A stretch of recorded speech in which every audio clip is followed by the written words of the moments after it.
우리 함께 사도신경으로 신앙 고백 드리겠습니다. 나는 전능하신 아버지 하나님 천지의 창조주를 믿습니다. 나는 그의 유일하신 아들 우리 주 예수 그리스도를 믿습니다.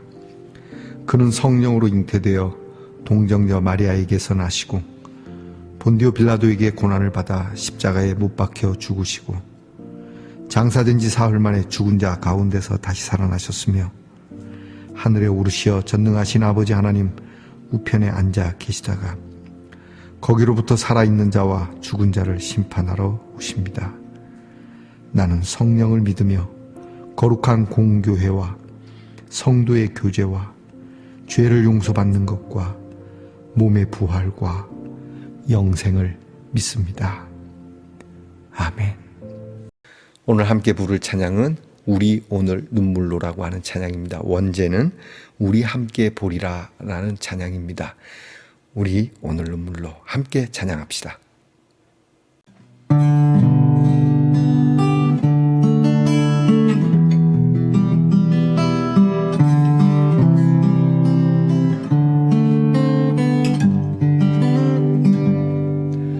우리 오늘 눈물로 하늘에 씨앗을 심는다. 꿈꿀 수 없어 무너진 가슴에 저들의 푸른 꿈 다시 돋아나도록 우리 함께 땀 흘려 소망의 길을 만든다. 내일로 가는 길을 찾지 못했던 저들 노래하며 달려갈 그 길, 그날에 우리 보리라. 새벽 이슬 같은 자들 일어나 뜨거운 가슴 사랑의 손으로 이 땅 치유하며 행진할 때 오래 황폐하였던 이 땅 어디서나 순결한 꽃들 피어나고 푸른 의의 나무가 가득한 세상 우리 함께 보리라. 그날에 우리 보리라. 새벽 이슬 같은 자들 일어나 뜨거운 가슴 사랑의 손으로 이 땅 치유하며 행진할 때 오래 황폐하였던 이 땅 어디서나 순결한 꽃들 피어나고 푸른 의의 나무가 가득한 세상 우리 함께 보리라. 우리 함께 보리라. 우리 함께 보리라.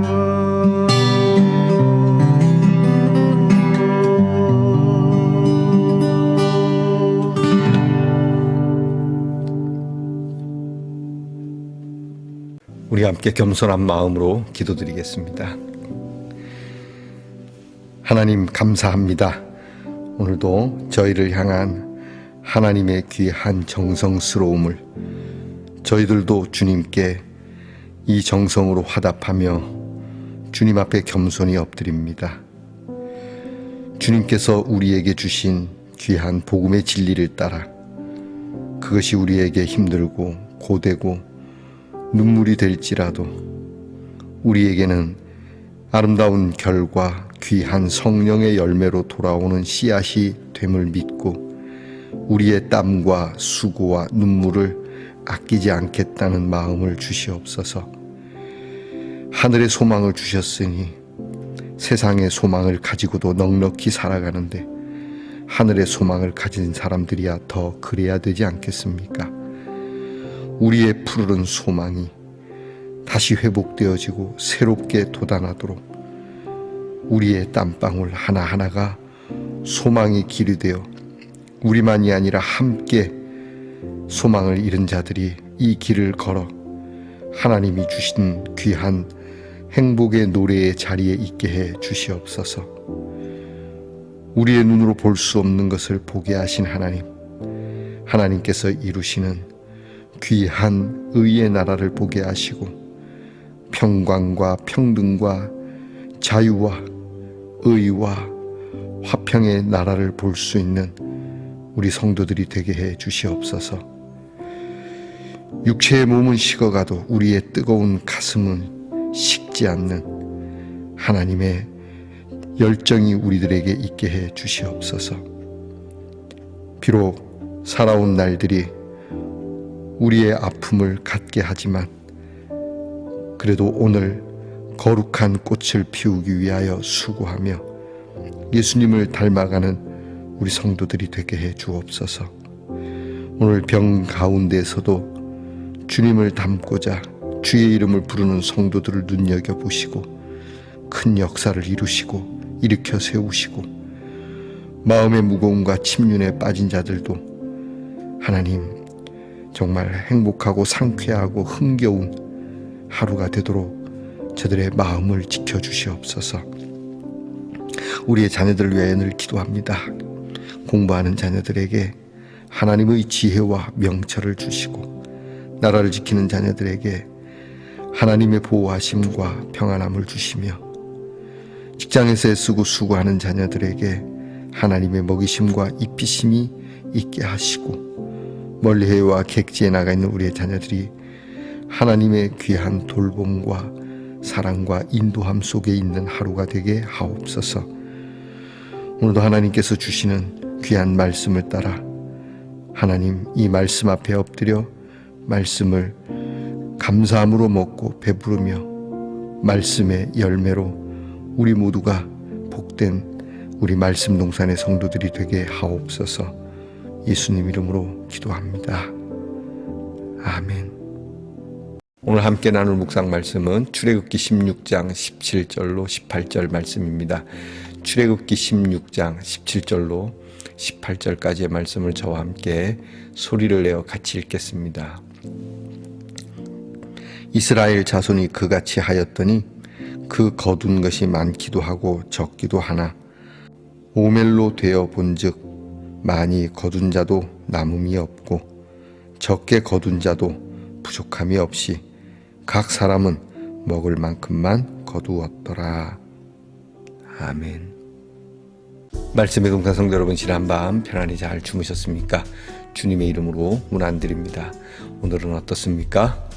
네, 은혜롭습니다. 이거 LED 등인데요. 십자가 안에서 빛이 나게 됩니다. 자, 빛이 나는 십자가. 그리스도의 보혈은 하나님의 영광의 빛이 나는 것이죠. 여러분께서 오늘도 여러분의 삶 속에 하나님의 영광이 있기를 축복해 봅니다. 오늘은 어떻습니까? 은혜롭습니다. 사순절 14번째 날입니다. 오늘 묵상의 주제는 광야의 웰빙 학교입니다. 광야의 웰빙 학교. 자, 어떤 내용인지 먼저 묵상집을 읽고 시작하겠습니다. 경청하시기 바랍니다. 하나님은 광야에서 백성들을 먹이셨습니다. 아침에 일어나서 들로 나가면 그날 먹을 양식을 거둘 수 있었습니다.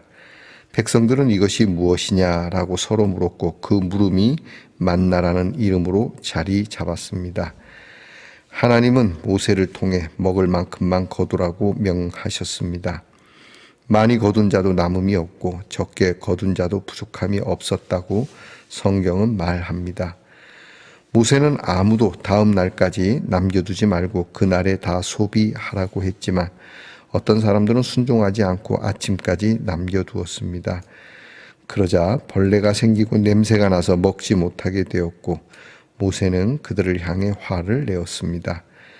하나님은 광야 생활을 굶주리지 않게 인도하셨지만 동시에 절제와 균형이 있는 삶을 익히게 하셨습니다.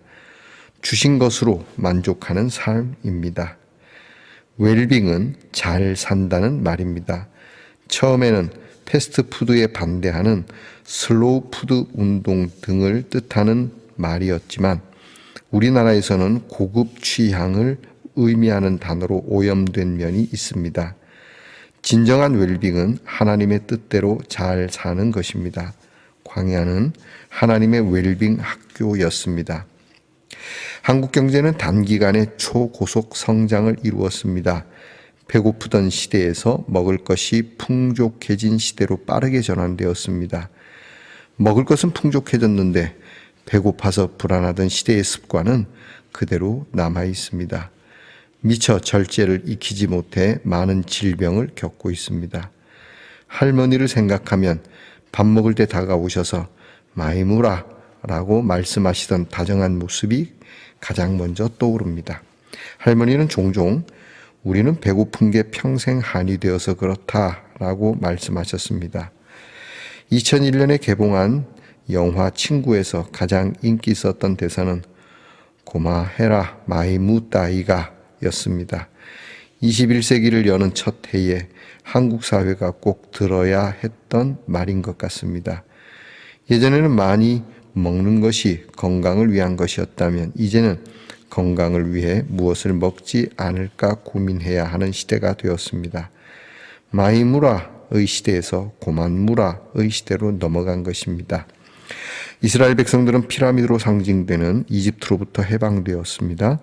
더 높이 올라가고 더 많이 가져야 하고 더 빨리 가야 한다는 경쟁에 내몰리는 오늘의 사회는 이집트보다 더욱 심한 피라미드 사회라고 할 수 있습니다. 해방되어야 합니다. 만나가 가르치는 라이프 스타일, 광야에서 주신 율법이 명하는 삶의 원리를 묵상하며 어디에서부터 그 해방이 시작되어야 할지 묵상해 봅니다. 우리에게도 웰빙 학교가 필요합니다. 광야의 웰빙 학교, 만나 사건을 두고 오늘 우리가 묵상을 합니다. 만나의 사건은 많은 것을 생각하게 하고 깨닫게 하는 겁니다. 하늘로부터 내리는 양식, 이것을 두고 얼마나 많은 것을 우리가 깨달을 수 있고 적용할 수 있는지, 하늘의 만나를 통해서 오늘 성경에 나타난 말씀은 많이 거둔 자도 남음이 없고 적게 거둔 자도 부족함이 없다. 하나님의 경제 법칙입니다. 많이 번다고 남는 거 없다. 조금 번다고 부족한 거 없다. 그럼 뭡니까? 오늘 하루하루 일용할 양식을 위한 수고. 자, 웰빙이라는 게 뭘까? 잘 산다라는 뜻이군요. 잘 살기 위해서는 어떻게 해야 될까? 절제와 균형이 필요하다. 무조건 많이 모아두려고 하는. 옛날에는 못 먹어서 병이라면 요즘은 많이 먹어서 병이죠. 그래서 먹음으로 인하여 병이 오는 이때 우리는 절제를 많이 하고, 또 여러 질환에 걸리신 분들이 뒤늦게 웰빙 음식이라 그래서 절제된 음식 조절을 하는 것을 보게 됩니다. 여러분, 이와 같이 우리의 육체의 건강을 위하여서도 먹는 것이 절제가 되어야 되듯이 우리의 건강한 사회, 건강한 신앙을 위해서도 절제가 많이 필요합니다. 여러분 어떻게 생각하십니까? 과유불급입니다. 너무 지나치면 없는 것만 못하다는 옛 지혜자들의 말이 결코 헛된 것이 아니죠. 여러분들에게 있어서 오늘 정말 내가 과하게 손에 움켜쥐고 있는 건 아닌지, 과하게 달려가려고 하는 건 아닌지, 야곱이 그렇게 성공을 위하여 과하게 달리고 또 자신의 안위를 위해서 과하게 달려갈 때 하나님은 야복 강가에서 세우시고 돌아보게 하셨죠. 절제를 가르치시는 겁니다. 균형을 가르치시는 겁니다. 우리나라가 갑자기 성공했습니다. 물론 많은 분들이 수고했지만 좀 놀라운 건 다른 나라에서 어떤 재난이 있고 문제가 있다 그럴 때 사재기를 많이 하는데 우리나라는 이렇게 갑자기 성공을 하고 흔히 좀 못된 말로 졸부가 되었음에도 우리는 사재기를 하지 않는 민족으로 소문나 있습니다. 그런데 의외로 그 가운데는 은근히 사재기하는 사람도 있답니다. 자, 다 사재기하고 싶지만 하지 않는다. 이것보다 사재기하는 자체가 우리 사회를 병들게 한다는 것입니다. 자, 여러분, 우리가 가진 이 오늘의 풍요함, 이것은 내가 더 가지고 더 많이 쌓기보다는 나누기 바랍니다. 이 말씀을 함께 듣는 분 중에 지식이 되었던, 돈이 되었던, 시간이 되었던, 여러분이 잉여 물이 있다면 그것을 나누려고 해야지 비축해두고 그것을 썩게 하면 안 된다는 겁니다. 하나님께서는 우리에게 주신 것이 고루고루 나누기 위함이지 누군가 피라미드 꼭대기에 앉게 하시기 위하여 주신 것이 아니라는 것이 그리스도인의 삶입니다. 그러므로 교회 안에서도 여러분의 신앙생활을 할 때에도 누군가 교회 안에 피라미드, 그것은 예수님 밖에는 없다라고 하는 이 자체를 놓고 우리는 모두가 피라미드식 사회를 우리는 지향하고 오히려 하나님이 주신 하나님의 은혜 안에 고루 함께 먹고 마시는, 그리고 함께 잘 사는 그러한 평화와 평등이 있는 이 나라, 이 구조가 교회요, 사회요, 민족이요, 열방이요, 하나님이 창조하신 창조물이라고 한다는 거 여러분 잊지 마시기 바랍니다. 자연세계에서도 우리는 피라미드 구조를 이야기하죠. 먹이사슬이라고 이야기합니다. 하지만 웃기지 않습니까? 최강의 먹이사슬에 있는 그러한 동물도 죽으면 그 죽음 속에 가장 나약한 것으로 인하여 죽습니다. 보이지 않는 것으로 인하여 죽습니다. 그리고 그 몸을 그들이 해체해 버립니다. 과연 먹이사슬의 최상위라고 이야기할 수 있겠습니까? 다 똑같은 겁니다. 하나님 앞에서 우리는 한 형제요, 자매요. 함께 오늘은 우리가 더불어 살아갈 수 있는, 잘 살아갈 수 있는 희망과 소망의 씨앗을 심기 위해 눈물도 마다하지 않는 이러한 절제와 균형, 나눔, 이 모든 것을 생각할 수 있는 넉넉한 하루가 되기를 축복합니다. 우리 아래에 있는 묵상기도 함께 드려봅시다.